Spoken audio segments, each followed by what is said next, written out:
Welcome to another episode of Tres Leches Radio, representing 1/3 of the trios. Yours truly, Mr. Rad Soul. Gentlemen, what's going on? Yo, we've been here. Tres Leches again. King Kunta, what up? You already know what it is. So the God brings back Tres Rojo. And as always, if you're tuning in, you can find us at Tres Leches Radio, anything on all social media. And you can stream us also on Spotify and Amazon Music. With that said, Renz, what we got today, man? Let them know. Oh man, you know what we got, man. The return, some who call it a savior, but you know what I mean, we know somebody's King Kunta, Mr. Kendrick Lamar, K. Dots, Duckworth. Oh yes. You don't want nobody to know about that. Kung Fu Kenny. He got how many of those he got, right? Like, oh man, yeah, for days. You know what I mean? Excuse me, sorry. So definitely a treat right here. So we definitely want to be tonight. You know, we're still going to look at Kendrick overall, but more so also with the new album, Mr. Morale and with the Worldwide Steppers, correct? Yes. Mr. Morale and the Big Steppers. You know, Oh, it's funny. Steppers. I kept saying the Hot Steppers, and I'm like, oh, that's that 90 Kamoza. Here comes the Hot Steppers. I kept saying it wrong like the first couple of weeks. So yes, yeah. Mr. Morale, long ass album title, and the Big Steppers. Yeah. So yeah, I mean, it's definitely a lot to unpackage here for sure. But like on the Taste of Choice edition, we kind of briefly touched about about the anticipation of the album. I know at that time we were kind of like, oh well, we'll just see what kind of happens. As the album approached closer, did that kind of change for any of you, or was it still about the same? Like saying, okay, we'll just see what we see, at that point.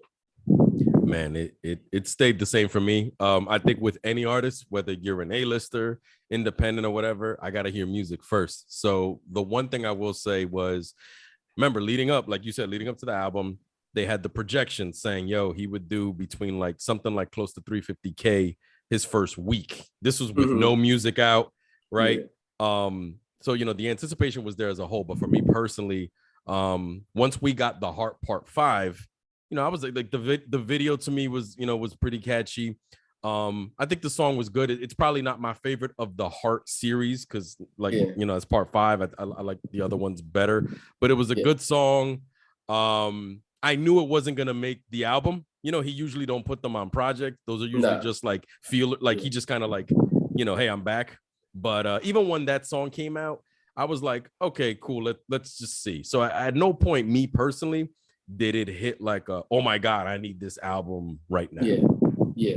I definitely didn't have that feel. I mean, I thought like the material we projected was dope, but at the same time, it's almost like, all right, that's cool. Like how like social media really blew it up. To me, it was like kind of whatever it is what it is given that era. But it was like, okay, this is cool, but let's see what we're actually going to be dealing with. At that point, he had people waiting for 5 years though, like which is not easy to do. I will say, especially in this attention span, deficit era, like, and I was curious, but he definitely had, especially like his core fan base were ready. They've been ready. I will say that's pretty hard to do. Yeah, for sure. What about you, B-Stacks? How were you feeling about like when the Heart 5, I don't know if you got to see the video with the face changes with OJ. He had Nipsey, he had Kobe. Like, yeah. I didn't really get to peep the video much, man. But I heard the song, and like much to what you guys said. To me. Oh wait, did we lose? Yeah. I will wait a second while the little technical difficulties. Hopefully clear yourself for the whole like body of work. You know what I mean? Oh, not to cut you off, Stacks. You broke up for a good 15, 20 seconds. So you can do a little. So yeah, we didn't hear. Oh damn. Yeah, but I was just saying that I was more prepared for the body of work, man. We know Kendrick's pattern. When he kind of throw a softball out there real quick, just to catch the tone of the people. For sure, and I think Ray can attest to one of the groups that we were in on Facebook. They were talking about like the lack of a single and whatever. And one thing, we kind of brought up that Kendrick's a brand now, so he doesn't really need to drop a single at this stage of his career. Like you already know what you're going to be kind of getting from him. So it's like if he doesn't want to drop an album, I'm just going to drop an album. Like he don't really need a lead off single for really a whole lot of anticipation at this point. giving his core, fans and audience, Yo, it's like remember when X went for The Flesh of My Flesh? That dropped with no video, no single. No video, that came out, that did like, that was like gold in a week type numbers, I think. Like, and I mean, I get it. It also did drop in the fourth quarter of the year during the CD era. So sales typically were higher than usual, but his hype allowed him to drop that album and secure that number one like instantly. And that's kind of what Kendrick had here. I mean, he didn't do DMX numbers, but Kendrick was kind of good. He could have did nothing, like not even dropped The Heart Part 5. And like, they had those projections there for him with no music, right? Yeah. So he was good with that. And I feel like, and if you're on his team and you got to get like the marketing and the promotions and all that, what I like about that is if you drop the album with no music or whatever, you can use, because right now I think it was first only streams. You can use the analytics and the metrics to see, what are people going back to? What should be the next single? You know what I mean? And I think that can help too in this era. But and you know what I like too, Renz? When he took this long break, I remember I said a couple times, I was just like, I hope he uses this long break and puts out a double album, because he can do dense albums that, would justify the double album approach. So when he decided, when it was announced that it's going to be a double album, I was glad that he did that, because I felt like, a lot of the greats, like they do that. It almost seems like you gotta, try it once in your career. You know what I mean? Yeah. So I like that he went that way. Yeah. And that's what I'm saying. So even though he was gone for 5 years, at least he came back with, he didn't come back with some 30-minute project. You know what I mean? Right. He did it right. Yeah. Yeah. For sure. For sure. But yeah, he could have dropped with no music and he would have been fine. And now, we've gotten the video. Well, we had The Heart Part 5 and N95. He released that like the next day, because his album dropped Friday the 13th. And then like the next day, the N95 video was out. So I know that's where that's where we're at right now in the release. But yeah. And then as we were talking about, see, prior to us, going, live or for this session, of course, is that I believe the next video is The Cry Together right now, which actually Alchemist produced during the dance sessions. And, excuse me. I remember him just talking about it because that was around the time his father passed away. So that it was kind of one of the first pieces he was doing around that time, and not thinking that Kendrick was ever going to really use it, but the song was a good therapeutic session for him, just to come to terms with his father passing, and then to have that album, had that cut on the album, was definitely hit him, in the heart. You know what I mean? So wait, you said let me go back a little bit. So yeah, they teased that it looks like they were on the set of what was gonna be We Cry Together with Taylor Page, I think her name is. I laugh because I feel like that's this album's domestic violence. Remember how RZA had Bobby Digital domestic violence? I feel like this era's version of that. You know what I mean? I even took it back further, and I think Brandon might relate to it too. I almost thought like this was almost like an updated version. It's a man's world from Ice Cube's first album, America's Most Wanted, with him and Yo-Yo. When you had the whole "I'm not a bitch," the bitch nigga, that kind of notion. I kind of felt like this was almost like a 2022 version of that. Was that a relationship song too, or that was just like not fully a relationship, but it was more of like a gender song as far as gender role titles. Now, obviously, this one was more of the relationship standpoint. Yeah, that's why I went RZA, because what they sound like they have in common is the hate. But the way that song, the only difference is RZA, what's it called? Like it ends with like, I hate you. That's it.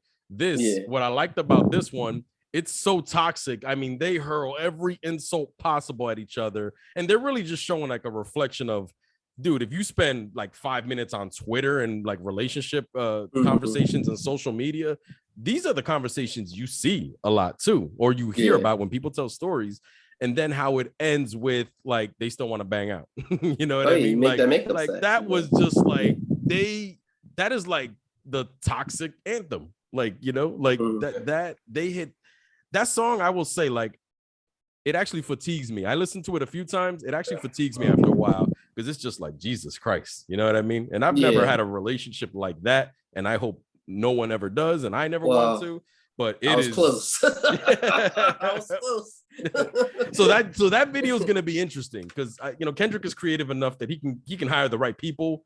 I'm curious to see that video. See, we're in a weird era because that's like that video is going to come out. I don't know if it's going to be considered a single. You know how like in this era they'll have a single that goes to radio. Video. Yeah, but YouTube might have video, something else. Quote, unquote, yeah. Yeah, that not to spend too much time on that song. Nah. What was that, B-Stacks? Yeah. Not to spend too much time on that sone, but that's a skipper for me, honestly, because just the density. Like, if I'm spinning the whole album, I'm gonna skip that one because that one, if you're not in the right space, that could throw your whole. Your whole it's triggering, off. Right? Yeah, I mean, it's good. It's so good that it's felt. You know what I mean? So sometimes you might skip past that. It can definitely trigger, for sure. Especially if you're in the wrong place, wrong time, can definitely trigger. But with that said, Nick, we already kind of given about our initial thoughts. What are our initial thoughts with the album? And what I mean by initial, like, what were our views kind of first time listening to it? And then obviously let it marinate a little bit. Then, a couple of weeks since the album dropped, how has it, matured for better or worse, for you? It took me a minute to get it, to grasp it. It probably took me like 2 weeks entirety to listen to the whole thing. I did like 1 to 6 and then 6 to 12 and then 12 to 18. I think it's 18 tracks. And 9 and 9. Yeah, it's heavy, man. Like I think it was needed. But I don't think it plays in rotation to the frequency of like what's going on today, which is probably a good thing.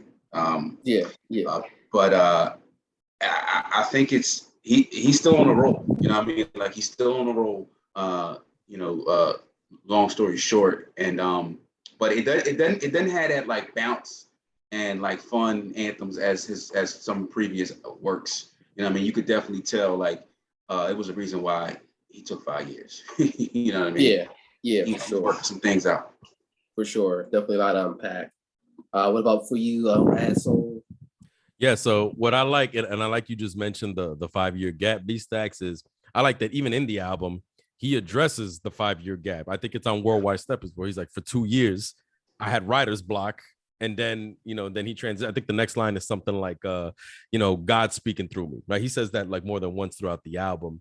But yeah, on the first few spins, I was just like, yo, like, so production always jumps out at me first. It's just always been like that.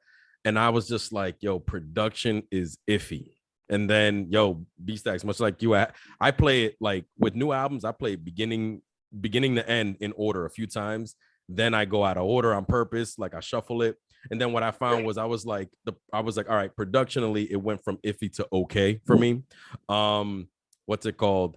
This requires multiple spins because you start to get through the layers of, yo, from the very beginning, he's telling you like, yo, what is it, 1,055 days or whatever? I've been going through something.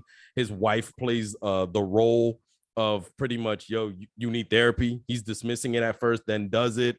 I mean, he covered LGBT, family issues, sexual abuse. Like with each progressive listen, I realized I was like, he's hitting these very relevant topics. Sonically, so I would say both topic wise, he's definitely left. He went left, and to kind of just so I don't like just give a very ultra long review just yet. I feel like this album is a cross between To Pimp a Butterfly and Damn. And what I mean is To Pimp a Butterfly was left field, especially as a follow-up to Good Kid, Mad City, right? And then, so he went left with this album, especially after such a hiatus, right? Especially with the topics he's covering here. But he took cues from Damn on certain songs productionally so that he could have songs that will at least work on radio. I don't think he has the hit power of a Damn, but there's there's some on here that do work. So far, just to cut myself short, it feels like a cross between To Pimp a Butterfly and Damn in terms of how he wanted to construct it. But these topics are very relevant and they'll probably always be relevant. Yeah, I'll second that. And like maybe right before the album came out, maybe like within that 24 hours, especially listening to the Heart Part 5, excuse me, I kind of felt that might have been the angle where this might have been like almost like a continuation to Pimp a Butterfly, but sprinkling essence of Damn on there, knowing that, hey, I still need to have some type of stuff that can play on the radio, you know, that can still get to the current generation. And I think that's what you kind of see.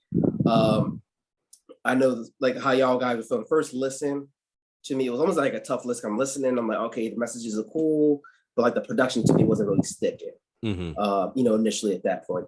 And I'm kind of like, okay, don't know how I want to feel about this. But, you know, within a week, 2 weeks, starting out unpackaging, see, you know, the layers of it, then kind of understanding why he used some of the production he did for certain topics that he was addressing. Okay, it felt, because that production then suited the mood. And that's one thing I would say about this era, especially with like the, you know, with the playlist, Spotify, everything else, is that everybody wants something instant gratification. You know, no more the album where you put a sit back, because these type of albums, and maybe not to the same degree as Kendrick, were albums that you had to sit back and, okay, let me like kind of break this down. It's almost like if you can't break it down the first list, people like, I'm dismissing it too much. I can't handle it. It's whack, whatever.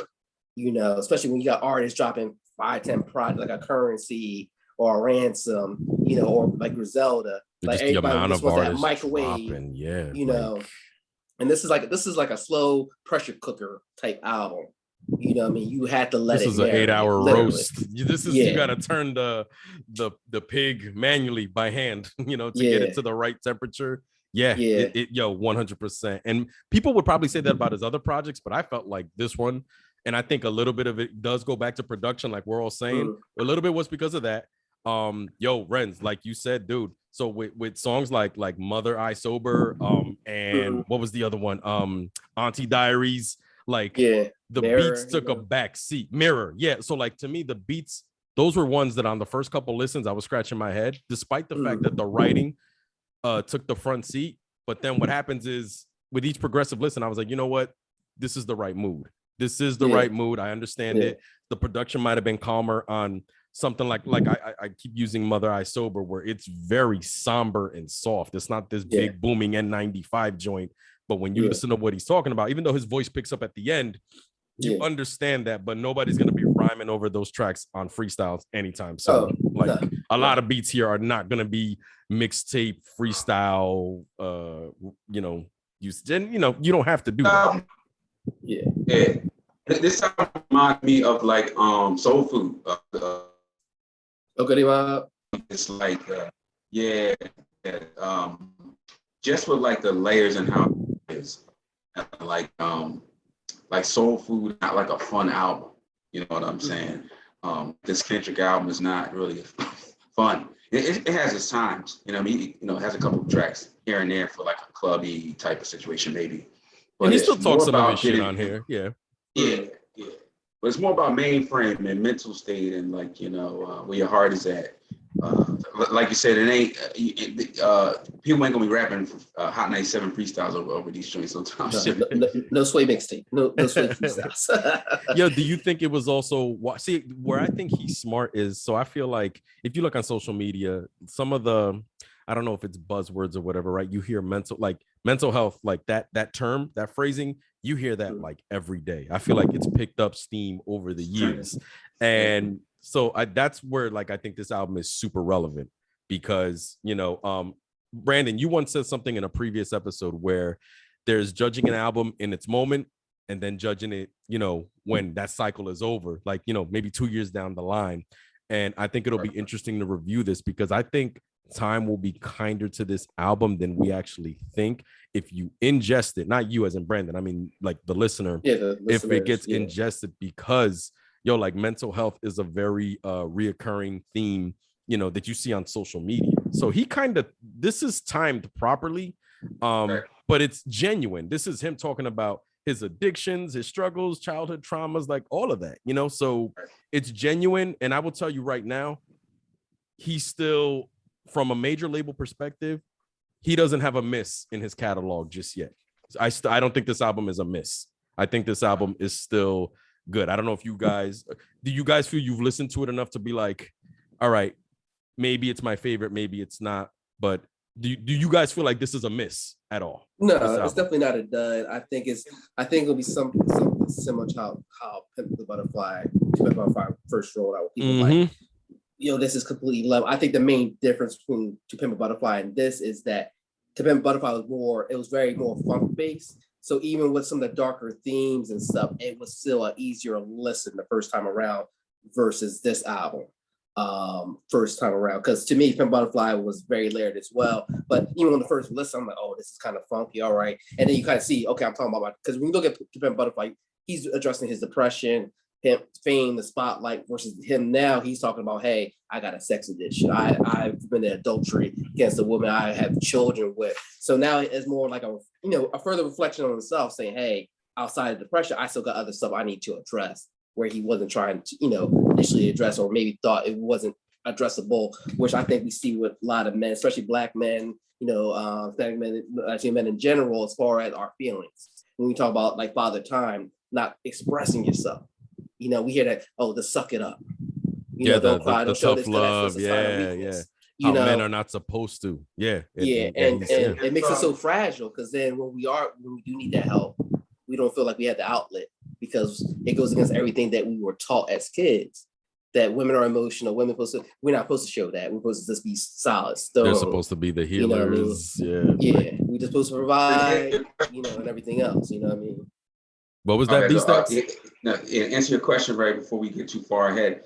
I think if he was to fall off, right, I think this is the cliff. Like, I think this is the mountaintop. And if he was to fall off, I think it will be just downhill from here. If, you know what I'm saying? Like, because, he's in rare air right now. He's in like 4 or 5 classic albums. And it ain't too many people I don't think anybody got 6. So let's just and speaking in terms of this has never been done, I think we're hitting apex level here for Kendrick. Yeah, I think he may, in my personal opinion, and there's other artists I prefer to listen to over Kendrick, but for what he does, I think right now he's got like the belt in terms of like from many eras. Not many people have put this many albums out and like not had a miss. You know what I mean? And to me, he has, like you said, Brandon, he hasn't missed. What's interesting is Renzo, you were just saying it, like you were using the example of Father Time and how like men, the expectation is men are this, but women are that. And what's interesting is this album is clearly, it is like there's even on there like it's therapy sessions, right? Because even on the beginning of the second CD, so to speak, showing our ages here, you hear his wife Whitney Alford saying the breakthrough, and then he starts to kind of show how he's addressed all these different things and how he's going about the issues. I'm just kind of being high level here, so it's weird because in an interesting way, do we have his wife to thank for this album? You know what I mean? Because you hear he's the creative force. Let's not get it twisted, right? But you hear her voice. That's her voice throughout the album. And what's it called? Like saying, "Oh, you need therapy." He's like, "No, therapy's whack." Blah blah blah. She's like, "Whatever." And she's the one that gives him the phone number. Like, "Hey, I have a number for you that you need to go talk to somebody." It's about the with the sexual addiction. So it's interesting because in a weird way, she's kind of the reason this album happened. Yeah, and if she's the yang, then it's Kodak Black the yang, the yang to this, because that to me was like the biggest surprise. Not so much the him being on the album as far as the Silent Hills, but the commentary he gave, because he kind of balanced that. Because even I think on Savior, Kendrick said it's cool to be pro Black, but more like Kodak Black. I love that. And that's showing the humanness of it. Like, y'all put me on such a high pedestal, but I just fuck up just like you guys. I not your savior. You know what I mean? I'm not your savior. Don't put me there, because I'm on the same levels you guys are, and you just don't realize. And I kind of like how he used Kodak with that commentary to kind of mesh that, in a sense. And Kodak, for all intents and purposes, I'm not the biggest Kodak Black fan, but he played his role. And even on Silent Hill track, it was commendable verse. I think Kodak Black best. I think he bested Kendrick, dude. I think he had a longer verse. I think Kendrick was kind of like, he didn't approach the song the same way as Kodak Black did. And I think as of right now, I think Kodak Black may have gotten the better of him on that. And it's not like they were battling, right? That's not what I'm saying. Well, that song was more like his lane though, too. Yeah. And it's and that's one of the standouts. And he was at home there, man. He was at home. And I'm not like a Kodak Black fan, but I'm listening to this. I was like, yo, I think Kodak kind of got this one, man. But I like the song as a whole. Like I like the song as a whole. But I think Kodak Black got him. Kodak also has the he has the spoken word joint, the before Rich Spirit, right? It's called the Rich Interlude.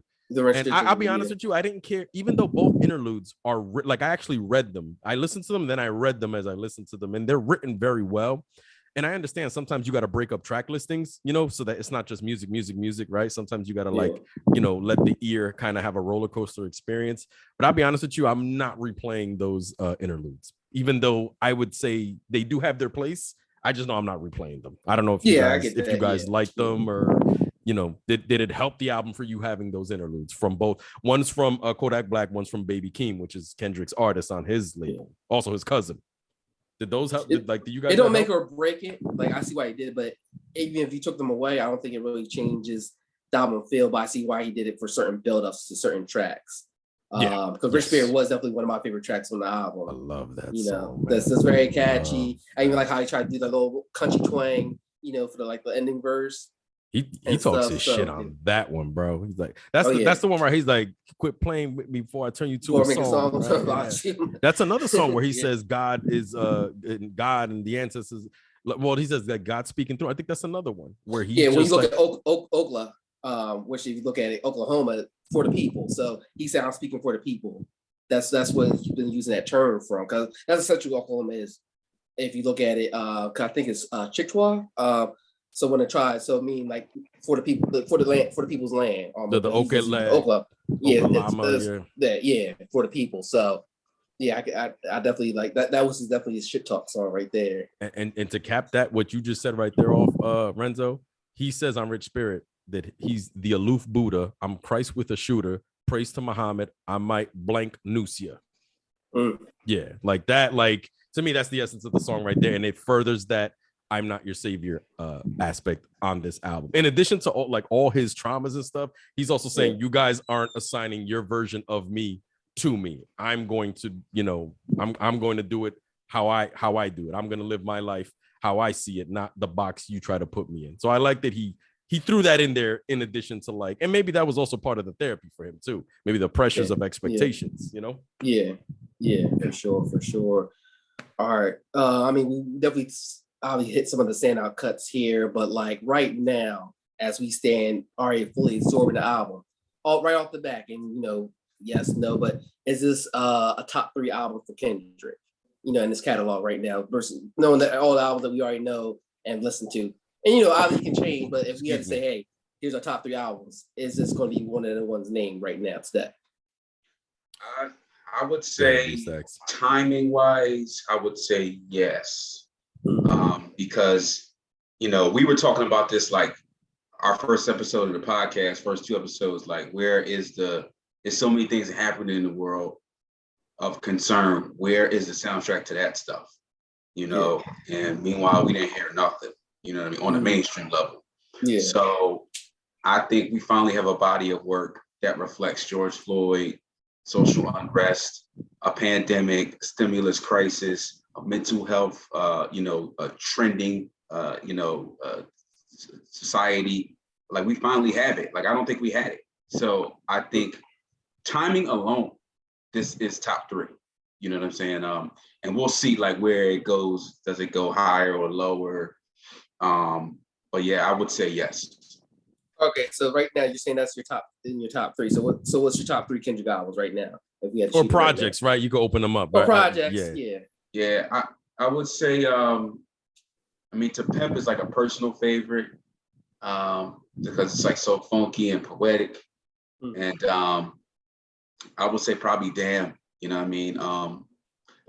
Good Kid is the rookie card. That's always gonna be his official rookie card album. You know what I mean? But I think I could go Damn and Good and Pimp along with this new album. Okay, so you're just including Section 80 at this point then, because even though that wasn't a major release, that was kind of I'm counting it, but I'm putting all of that. To me, he just was way more polished after Good Kid, Mad City. You know what I'm saying? Mm-hmm. But yeah, I'll throw Section 80 in there too.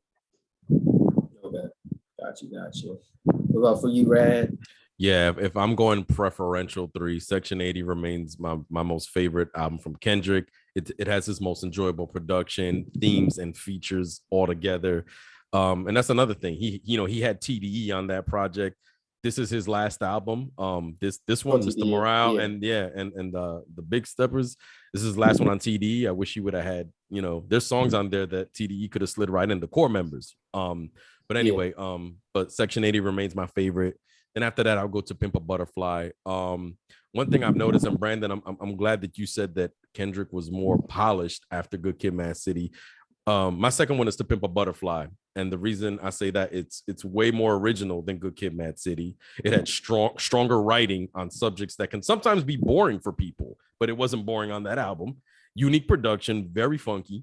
And not only just for its time, but in general, you know what I mean? And then I would say so Section 80 To Pimp a Butterfly, then I would go Overly Dedicated. I really prefer Overly Dedicated. You could tell is the precursor to Section 80. I prefer the production he was going there. I don't always need Kendrick to go or any rapper to be conceptual for an album to be enjoyable. It doesn't hurt when you go conceptual and you execute it well. Kendrick is good at, putting together, all his major label albums are tightly woven together. But my preferential 3 that I'm going to press play on every time is Section 80, To Pimp a Butterfly, and Overly Dedicated. And like I said, every album after Good Kid, Mad City, thematically has been more original than his debut. And that album gets a lot of praise, but topic-wise, if you look at To Pimp a Butterfly, Damn, and now this one, way more original substance-wise, just my preference. Got you. I mean, for me personally, I don't think this album is the top 3 now, but as you need to be stacks, I think it can be a top 3 later on just because of the content richness of the album itself. Like right now, if I had to do 3 right now, To Pimp a Butterfly is my favorite album from Kendrick still in his catalog. I just think on that one, he just took the funk aspect that was used, especially in the G-Funk era with Dre, but put it into a more culturally conscious based album, which I don't think we really saw with that type of production. At that point, I thought, and it was a very personal album, and it spoke during those times. Think about Trayvon Martin's situation and everything else. So that was another album similar to this that was speaking about what was going on at that point. After that, I'll go with Section 80. Not as polished as you mentioned, Good Kid, Mad City, but the rawness was there, and you could see that he was about to really, blossom, artistically. At that point, and shout out to your cousin. With some of that production there, we got to plug them in, for sure. Yeah, Wildfire. What up? What up? From there, right now, and it can still change, but I'll still give the third spot to Good Kid, Mad City. I still like the conception of having everything based off the day. I like Damn, but at the same time, Damn, I think I wouldn't say he was trying too hard for more commercial feel, but I felt like he felt out of place with certain tracks. On there, I think it was still a very dope album though. Obviously, but I'm looking at top 3. I'm looking at To Pimp a Butterfly. I'm looking at Section 80. I'm looking at Good Kid, Mad City. Obviously, this latest album could possibly replace that into the top 3. But right now, those are my solid 3 picks right there currently. I think objectively, I think that this new one, this Mr. Morale joint, could in time outdo Damn, but not productionally, but I think off the writing. But the strike against Mr. Morale and a lot of social media is people aren't really loving the production.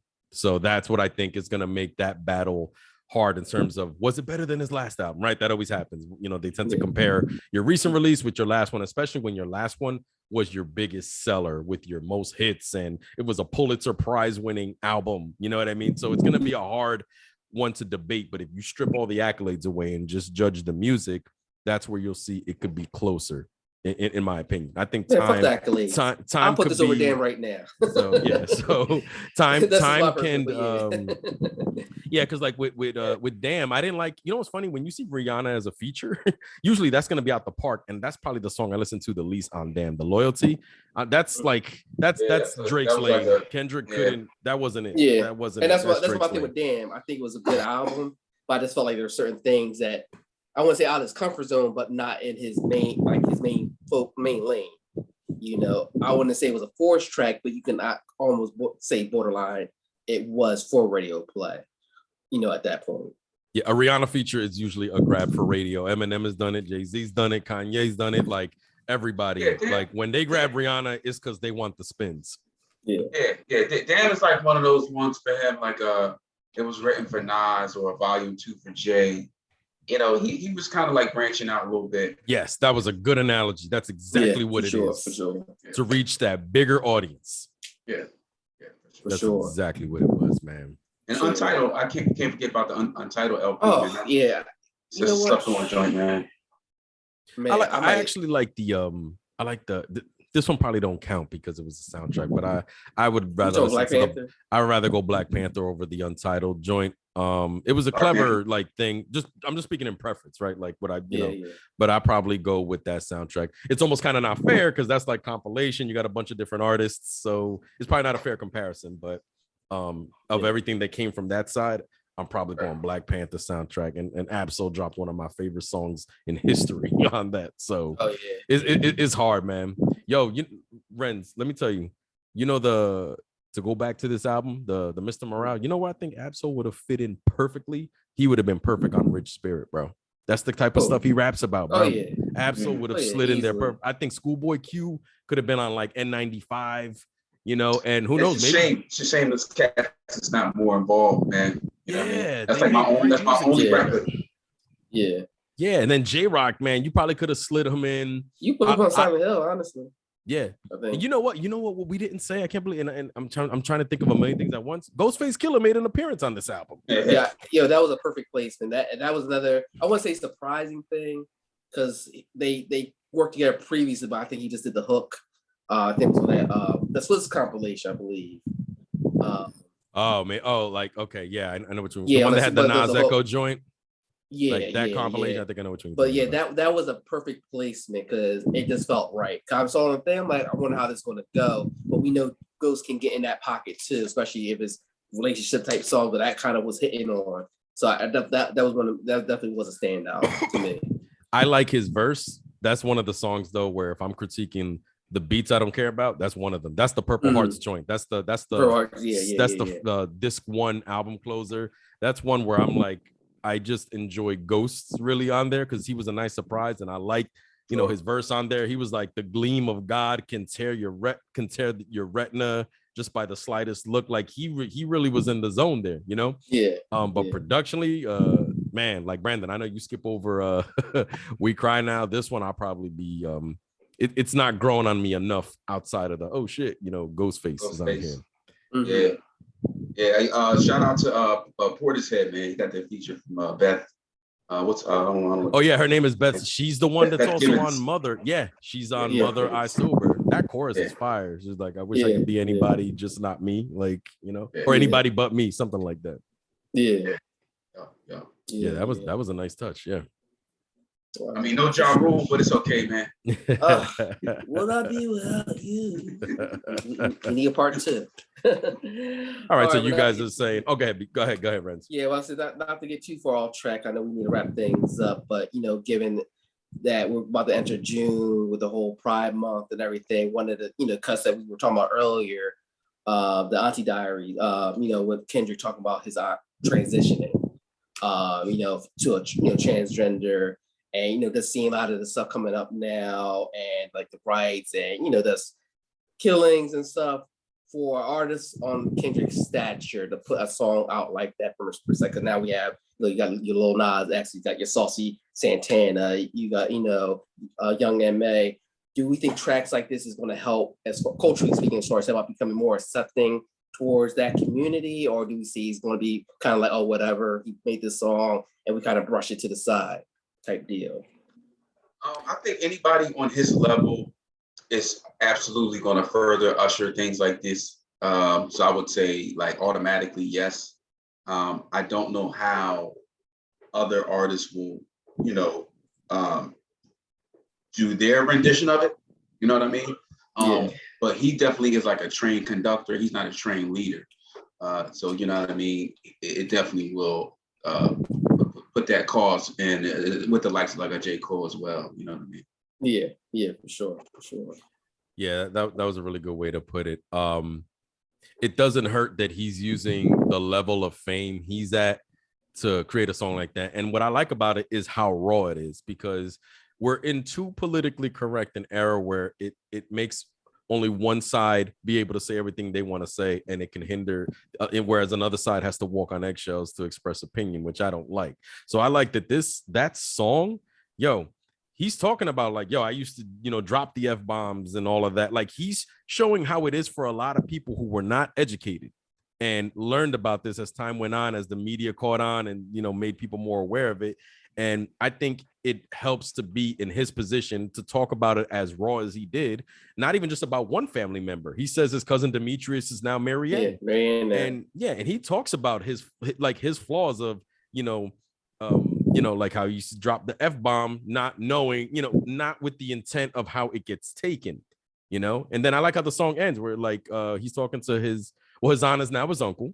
And I think he never actually says what the name is of the uncle. He just refers to them as the family. But he says, all right, like, if you're gonna be saying, like he said, they all had 6 sense of humor. He says, if you're gonna be saying the F-bomb, he's like, then you need to be okay when a white girl gets on stage and is rapping your songs and the N-bomb comes up. Like, I like that he brought up the hypocrisy of it. You know what I mean? This song is super raw. It shows what actually happens, and it does not hurt to include that on an album that's going to get a lot of attention. I think it's smart and it's honest, because this happened in his life. This is real. Yeah. Same. I think like y'all allude to, he uses his platform. He might not be the one pushing the needle, but he still uses his platform to at least get the conversation started. The only thing I didn't agree with, honestly, was the whole trying to put on the same level as the N-word, per se, because I think it's still not there. I get where he was coming from with it. I didn't fully agree with that notion, but I understand why he put it out there. But he said very raw, uncut track.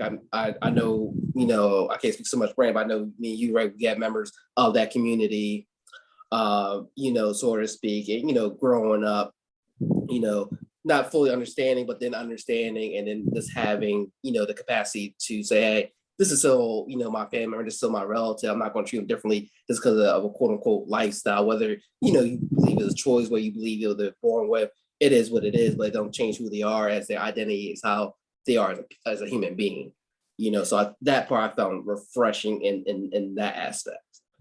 I actually do like that they drew a comparison, because one word, the way a word hurts one community is the same way one word hurts another. Like, we don't get to define somebody's pain. So whereas one word, an N-bomb, is gonna hit the way it does, we all know how it hits.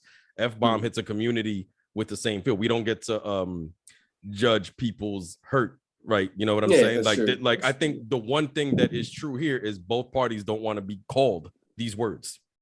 So and that was what I got from it. We don't get to dictate other people's pain. And I'm not political.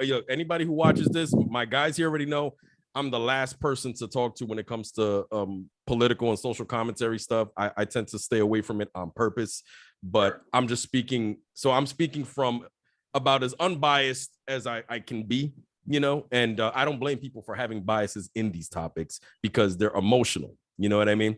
But that was just kind of what I got from where it's just like, you got two groups of people that don't want to hear something, and when they hear something, they don't like it.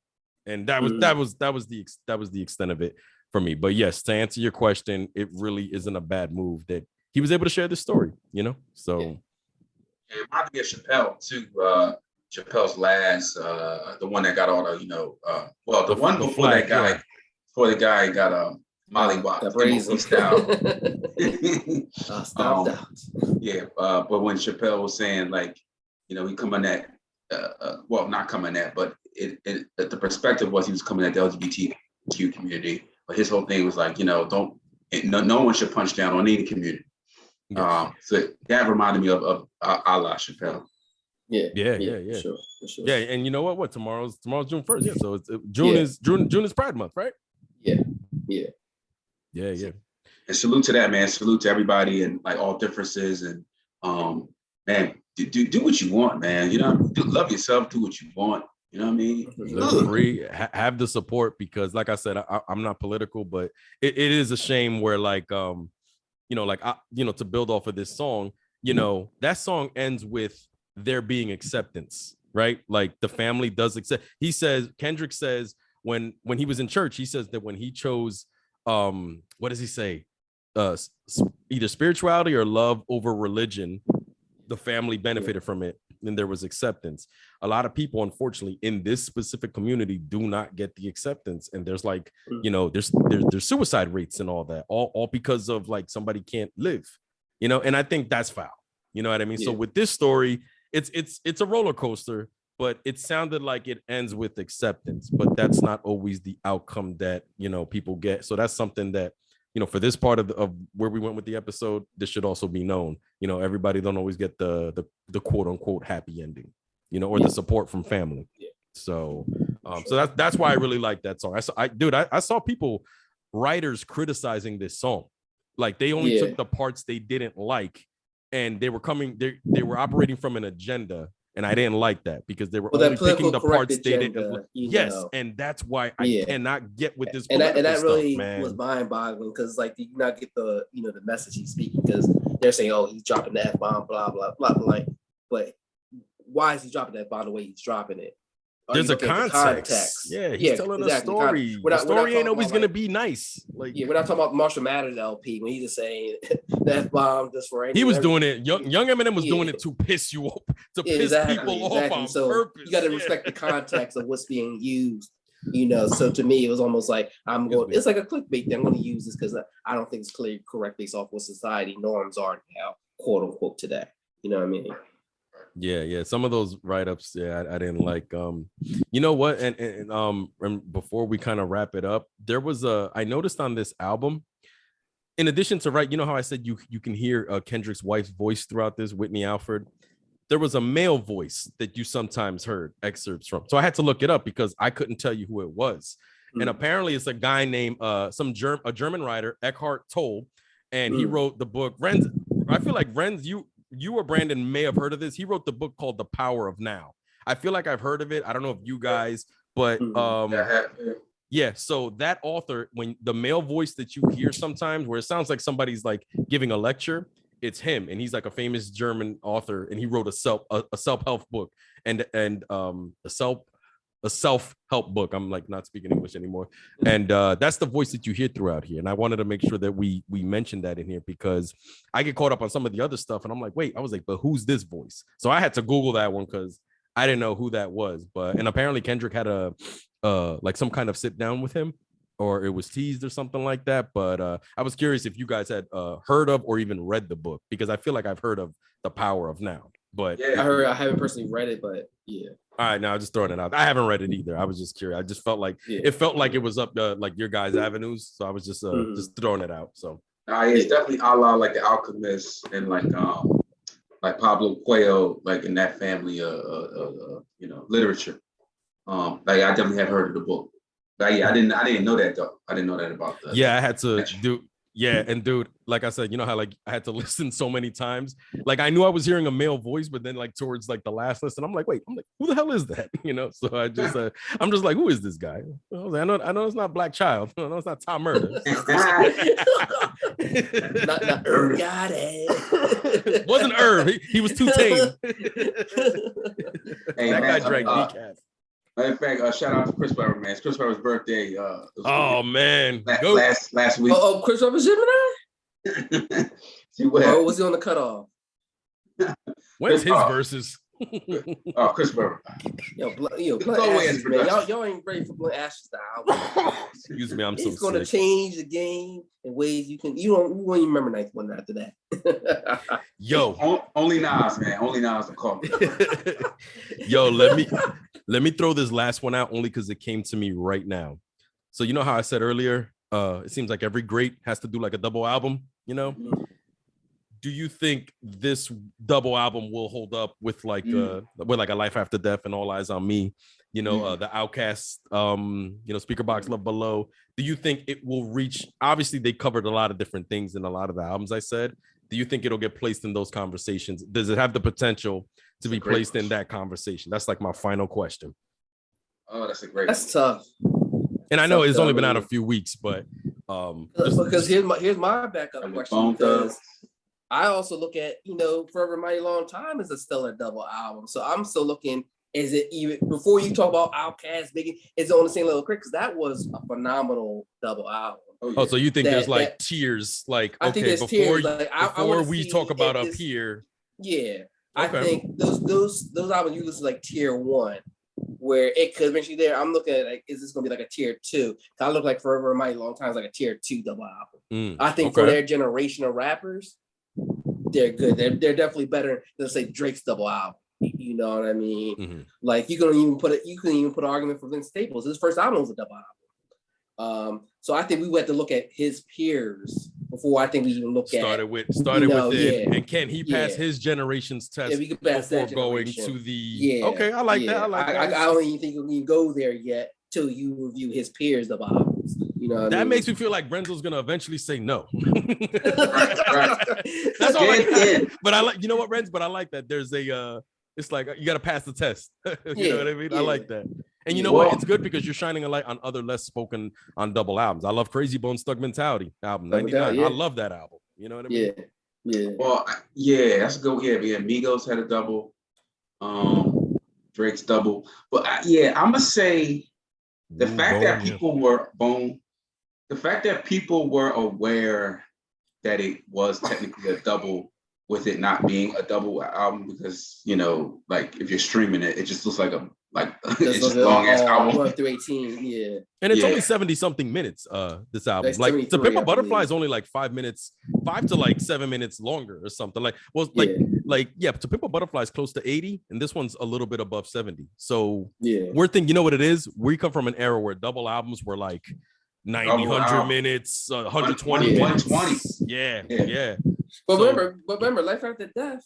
Yeah, because Life After Death, we put them together about 2 hours. It was an hour each disc. And Pox was like 2.5 hours. Like they stocked those CDs, bro. Like I even like Games, Doctor's documentary. Too. Yeah, that was a good late career. That was a good one. Yeah, so I mean, I think you gotta look at those tiers first before I think you go to the God level tiers. That we. I do think what Kendrick has in his favor, though, he doesn't have a lot of room with Era. Like he really played well in his space.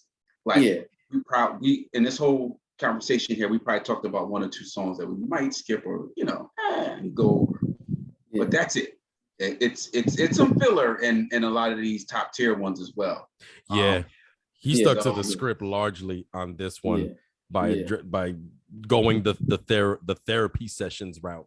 Like the self-identity, cancel culture. He even addressed cancel culture on here. He's like, I'll say what the fuck I want. Like, you know what I mean? And that was so refreshing.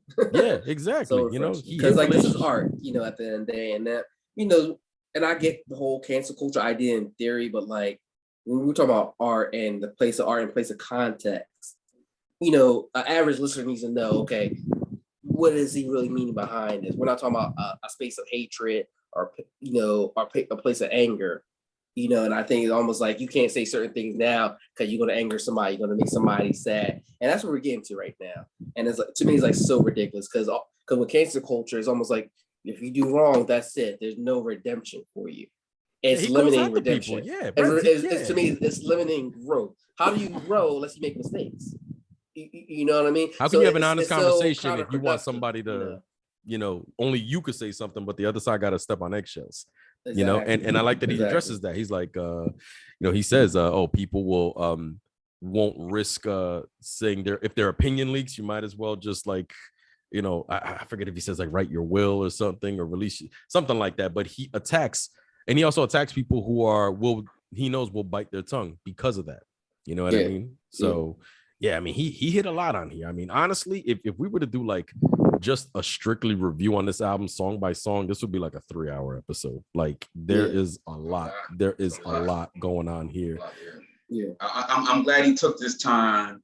It really is a flex. Like people like to flex in other ways, but this is a flex just to be at home for 5 years or away from the mic per se, and come back like this.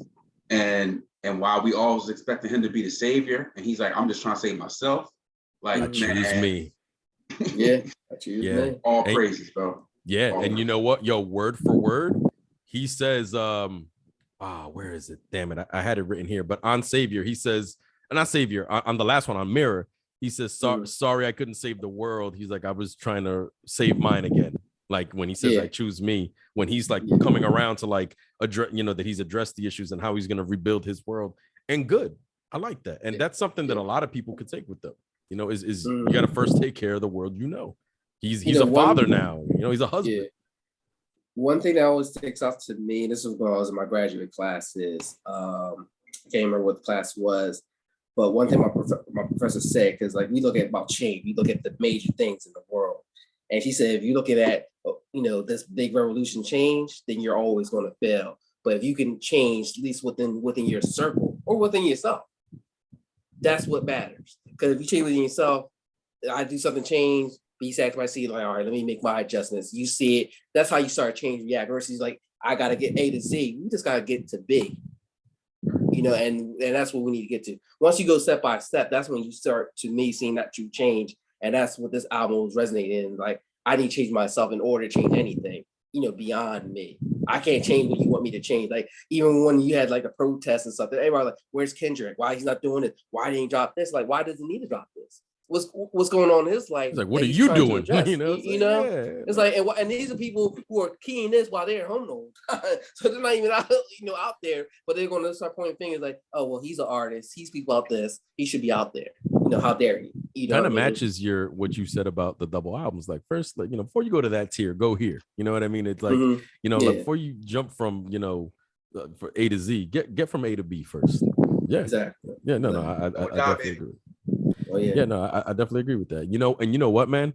I think we sometimes forget. I mean, we don't like Brandon. You were saying he took that time off, and the last album he did was 2017. So it was 5 years. On this album, he said he had writer's block for 2 years. So he was maybe putting this album together. Maybe who knows? Maybe the last 3 years or something like that. Biggie, when he did Life After Death, Ready to Die came out 94. Life After Death, Biggie also went through writer's block. He said that, but when it ended, we got Life After Death, and then Life After Death doesn't come out till first quarter of 97. So he took time there. He let the writer's block like play out, and then he ended it, and then we got that magnificent double album. So you know what, guys? I think Kendrick Lamar could help set a standard of creativity and inspiration don't run on label album cycle requirements. It hits when it does. But yeah, like you should allow. And Kendrick, you know what it is? Kendrick had to drop those first few albums, be successful, I think, to buy himself the ability to take this break. Not every artist is gonna be, because he's, you're gonna get a return on your investment. Not every artist is gonna have that. And I know a lot of artists who may not sell as much as him. Even though this album isn't doing big numbers, I think this album will probably do platinum at most. A lot of artists probably wish they had that. I think it'll go platinum. I think it'll be like a slow. It'll be like To Pimp a Butterfly was a slow road to platinum, but it went platinum. So in terms of just numbers, because he didn't meet his projections. He actually came in like shorter, like 295. But I think to just kind of add to that, like there's artists who sell less who wish they could have that ability to still have the label support when you're ready to create. But Kendrick, he done put out the multi-platinum albums, and now we got this one. Look at D'Angelo. I mean, he comes out with Black Messiah. Wait, you kind of breaking up there. He froze up a little bit. Sorry from the top again. Yeah, from the top. You said D'Angelo came out with Black Messiah. Like 2012 or something, to 2013, and then we had Voodoo in like 01. So run that back. You cut off when you said he came out with Black Messiah. What year was that? That was like 2012 to 2013. Okay. And we had Voodoo with the How Does It Feel? That was like 2001. So I mean, that's right there. Yeah, like Voodoo came out 2001. Yeah, so you see like the gappage, for sure. Yeah, inspiration doesn't run on that a numerical cycle. It doesn't run on something quantifiable. It's you got to live. You have to experience life, and it's life experience. And what he's talking about was not only just life that happened. Again, Kendrick Lamar, this album covers not just what happened in the 5 years, but unaddressed stuff from years prior. Yeah, Good Kid, Mad City. You know, yeah, prior to that, when he was on tour little, on Worldwide Steppers, I love Worldwide Steppers. That's probably one of my favorite right now too. He addressed it. When he went on tour, he said he said the first time I had sex with a white woman, and then you hear the voice go, ooh, that makes me laugh every time.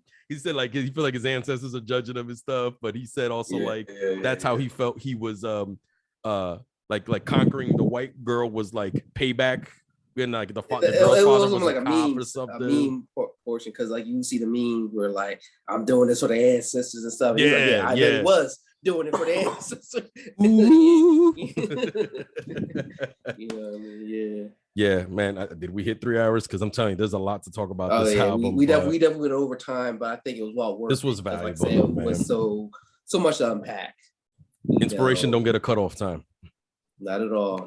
Not at all. But any final words, gentlemen, before we wrap up? Ooh, that's my final word. That's it. Yeah, you know what? What's it called? I'm glad he's back. I'm curious to see, is this the new norm for him now? Will the inspiration not hit again for another 5 years? You know what I mean? Will his next single, which I think is the joint with Kodak Black, what's it called? Silent Hill, will it do for him anything that like Humble did, because I don't think he has like a smash on this album. So I want to see how this album plays out. It just came out. Like, I hope it has a nice long run. It's already won all the critics, like Metacritic already gave it like another like 90 or something, or 88 or something. So I want to see how this album plays out and how the rest of him plays out. And will TDE as a label release the other artists' albums? That's what I want to know. I mean, they've been talking about Schoolboy. They've been talking about Schoolboy J and Ab. But I mean, we all heard this cycle of news before in the past. About hopefully, you know what I mean. But I think Kendrick now being fully released from his obligation with TDE, I think we're going to hear more. Maybe not as much as we want to hear, but I think it's going to be more frequent. With him being fully control, of his destiny now. Yeah, he's got his own label, right? PG Lang, I think, or something like that. Yeah. Mm-hmm. Yeah, man. My last thoughts is this is gonna be a hell of an album to go see live, man. Like once he goes on that tour, bro. I'm not gonna block my blessings, so hopefully I can afford it, But if I'm not, I don't got the spirits for that like that. This is gonna be a hell of an album to see live. That's all I got to say. All right. Well, as always, we are Tres Leches. Oh, wait, Renz, did you throw it? I'm like just jumping in. Did you put in your last 2 cents, bro? I want to. My last 2 cents. Oh man, I don't even know if I got last 2 cents at the point, because, like I said, it was a lot. It was a lot, but as I'll say, if anybody hating on Tres Leches, stop playing with us before we make an episode about you. That's all I gotta say. Oh man, that's all I gotta say. He's Mr. Morale. I'm Mr. Morales. I thought about that, yo. But damn, just drop that S. Drop that S. Mr. Morales, and you guys are the big steppers. Yeah, so. Oh man. All right. So as always, we're at Tres Leches Radio. Let us know what you thought about the album. If there's anything, maybe that we didn't cover, like, let us know what you thought. And on that note, we are gone. Peace. Peace. Press out.